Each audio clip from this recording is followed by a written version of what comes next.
दोस्तों, आप अगर दुनिया का नक्शा सामने रखकर देखें तो आपको जमीन के बिल्कुल ऊपर आखिरी सिरे पर एक तकून सी नजर आएगी। आपको तकून के बाद सफेद बर्फों और नीले आसमान के अलावा कुछ दिखाई नहीं देगा। ये तकून 3 मुल्कों का नुक्ता इत्तिसाल है, नॉर्वे, फिनलैंड और रूस।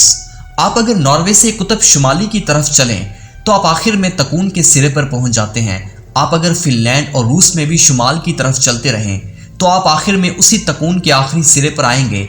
ये तकून दुनिया का शुमाली कुतुब है। जमीन यहाँ पहुंच के खत्म हो जाती है। इससे आगे बर्फ और -70 सेंटीग्रेड के अलावा कुछ नहीं होता।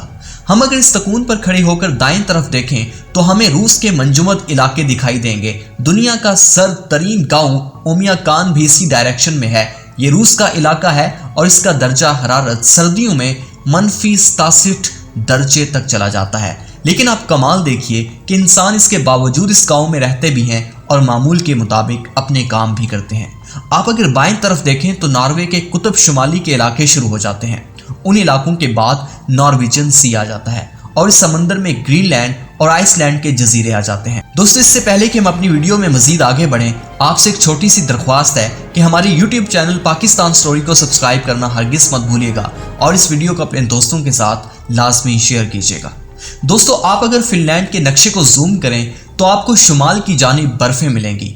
हर बर्फिस्तान लेपलैंड कहलाता है। ओलो इसका बड़ा शहर और एयरपोर्ट है।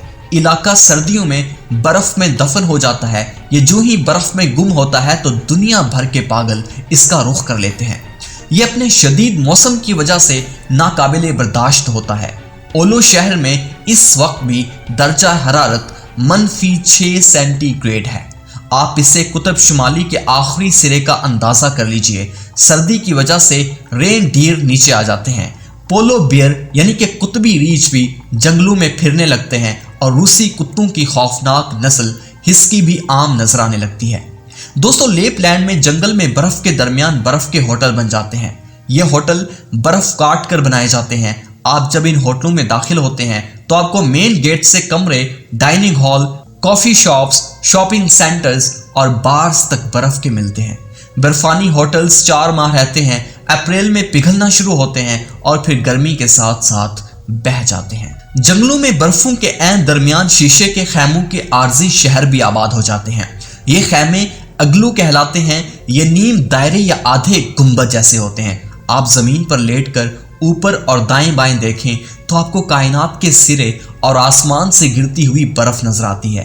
ये खैमे शुमाली रोशनियां यानी कि नॉर्दर्न लाइट्स देखने के लिए बनाए जाते हैं। पूरी दुनिया से लोग आते हैं और खैमों में लेटकर आसमान पर नॉर्दर्न लाइट्स देखते हैं। अल्लाह ताला ने अगर आपको दौलत, सेहत और फरहत दे रखी है और आपने अगर इसके बावजूद शुमाली रोशनियां नहीं देखी तो फिर आपसे बड़ा बदनसीब कोई भी नहीं है।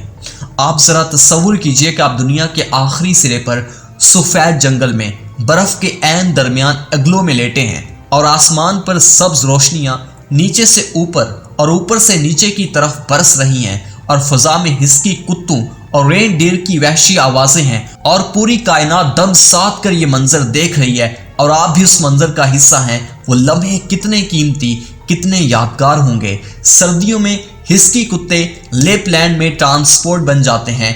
बर्फ में सली चलती है। हिस्की कुत्ते उन्हें खींचते हैं और आप उस सलीश पर बैठकर बर्फ में सफर करते हैं। दोस्तों, लेपलैंड में आइस ब्रेकर बहरी जहाज भी चलते हैं। ये फ्रीज हैं। उनके सामने लोहे की मजबूत नोकें होती हैं।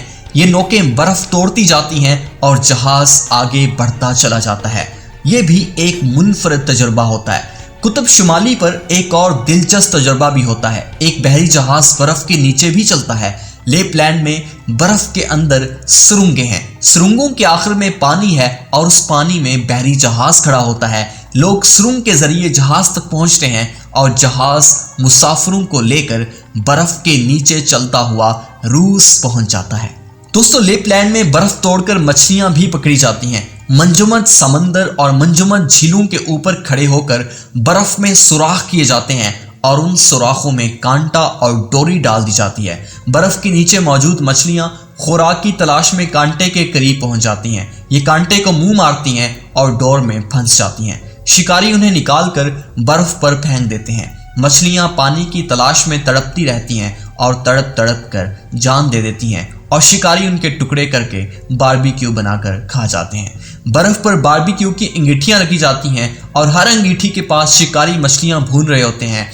धुआं, मछली के गोश्त की बू और सर्दी तीनों मिलकर माहौल को ख्वाब बना देते हैं। कुतुब शुमाली की सुबह भी एक दिलचस्प तजुर्बा होता है। आप बर्फ के दरमियान खड़े होते हैं, दूर दूर तक बर्फ की सफेदी बिखरी होती है और उस मंजर में आसमान के एक सिरे को अचानक से आग लग जाती है और फिर ठिठुरती हुई सुबह पूरे माहौल में घुल मिल सी जाती है और फिर आहिस्ता आहिस्ता आसमान का पूरा मशरकी सिरा पिघले हुए सोने में तब्दील हो जाता है। जमीन के हर सिरे पर सुबह तलू होती है और आप जहां तक देखते हैं आपको सफेदी ही सफेदी नजर आती है। आपके हाथ, पांव, बाल, हत्ता के पलकें तक सफेद हो चुकी हैं और फिर मशरक के सिरे गर्म होने लगते हैं और फिर बर्फ के रेगिस्तान पर पिघला हुआ सोना बिखरने लगता है। ये लम्हा बहुत कीमती होता है।